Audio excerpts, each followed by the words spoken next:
Assalamu alaikum warahmatullahi wabarakatuh. Dear students, hope you are fine with the blessings of Allah subhanahu wa ta'ala. Students, going to start lesson number 8, which is endoplasmic reticulum and Golgi apparatus. आज भी हम दो cell organelles के बारे में ही पढ़ेंगे, ठीक है। और ये हमारा टॉपिक जो है ये कंटिन्यू है, तो इसको आगे बढ़ाते हैं। So what is endoplasmic reticulum? It's a network of interconnected channels that extends from cell membrane to nuclear envelope. Students, आप जानते हैं cell membrane is the outermost layer of the cell and in the center there is nucleus and nucleus also have a membrane. तो एक पूरा channel मौजूद है जो आपस में अटैच्ड हैं, ठीक है। तो ये स्ट्रक्चर्स जो आपस में अटैच हैं, these are known as endoplasmic reticulum. So they have two types. First type is rough endoplasmic reticulum. rough due to its surface, ठीक है। इसका नाम रफ इसलिए रखा गया है, इसकी सरफेस पे राइबोसोम्स अटैच होते हैं, ठीक है। Due to numerous ribosomes that are attached to it. और ribosomes, you know that the function of ribosomes is to synthesize proteins. So the function of RER is same, ठीक है। ये भी प्रोटीन सिंथेसाइज करते हैं। इसके बाद स्टूडेंट्स जो नेक्स्ट टाइप है स्मूथ एंडोप्लाज्मिक रेटिकुलम. स्मूथ के नेम से जाहिर हो गया कि इसकी सरफेस स्मूथ है, इस पर कोई रफनेस नहीं है, मीन्स के राइबोसोम्स इस पर अटैच नहीं है, ये पार्ट, ठीक है।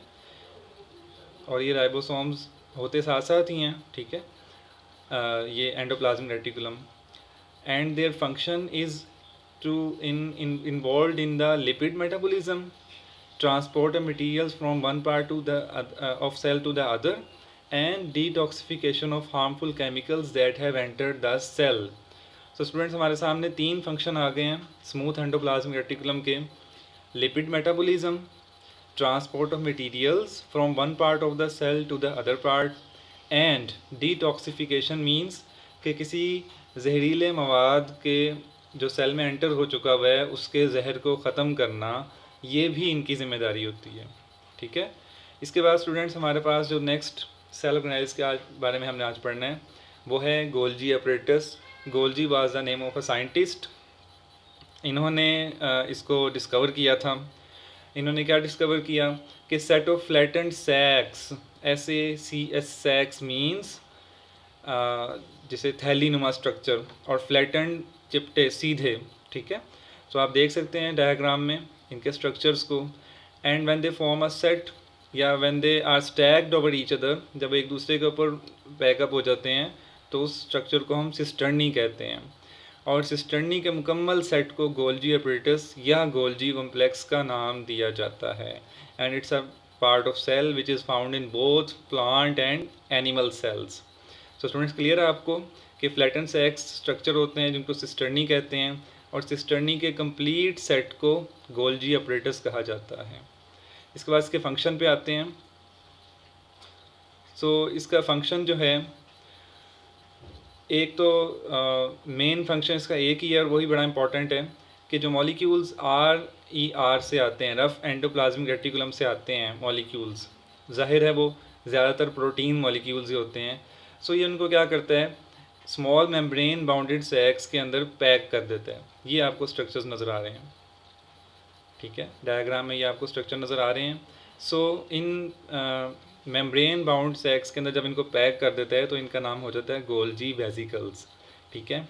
अब ये जो सैक्स होते हैं ये सेल के इंटरनल और आउटसाइड दोनों जगह पे ट्रांसपोर्ट के लिए तैयार होते हैं, ठीक है.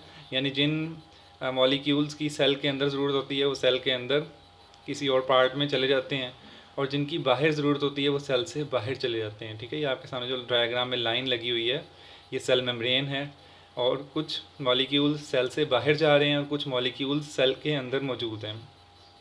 तो ये इनका मेन फंक्शन है, ठीक है. तो स्टूडेंट्स, आज के लेसन में हमने एंडोप्लाज्मिक रेटिकुलम को देखा कि ये इंटरकनेक्टेड चैनल्स हैं जो सेल मेम्ब्रेन से लेकर सेल न्यूक्लियर मेम्ब्रेन तक आपस में इंटरकनेक्टेड हैं. इसके बाद हमने इसकी टाइप्स को देखा. तो इसकी दो टाइप्स हैं, रफ एंडोप्लाज्मिक रेटिकुलम और स्मूथ एंडोप्लाज्मिक रेटिकुलम. रफ के अंदर रफ सरफेस है और रफ सरफेस राइबोसोम्स की वजह से है. सो उनका फंक्शन जो है वो प्रोटीन सिंथेसाइज करना है। और smooth endoplasmic reticulum smooth surface वाले हैं, और इनके 3 फंक्शन हमारे सामने आए, lipid metabolism, transport of chemicals और detoxification of harmful chemicals in the cell. ठीक है, ये इनके फंक्शन हमने पढ़े।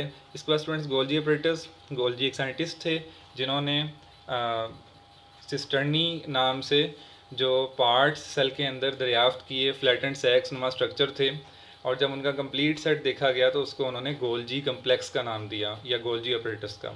ठीक है, और इसका फंक्शन जो है वो क्या था कि रफ़ एंडोप्लाज्मिक रेटिकुलम से जो मॉलिक्यूल्स आ रहे थे ये उनको पैक करते थे मेम्ब्रेन की फॉर्म में ताकि वो कहीं और वेस्ट ना हो जाएं। ठीक है, और फिर उनको सेल के अंदर या सेल की आउटसाइड वो उसको चलता कर देते थे। तो इस तरह से स्टूडेंट्स हमारा आज का लेसन जो है ये कंप्लीट हुआ।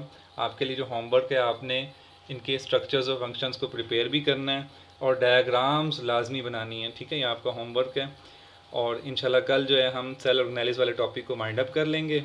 तब तक के लिए अल्लाह हाफिज़।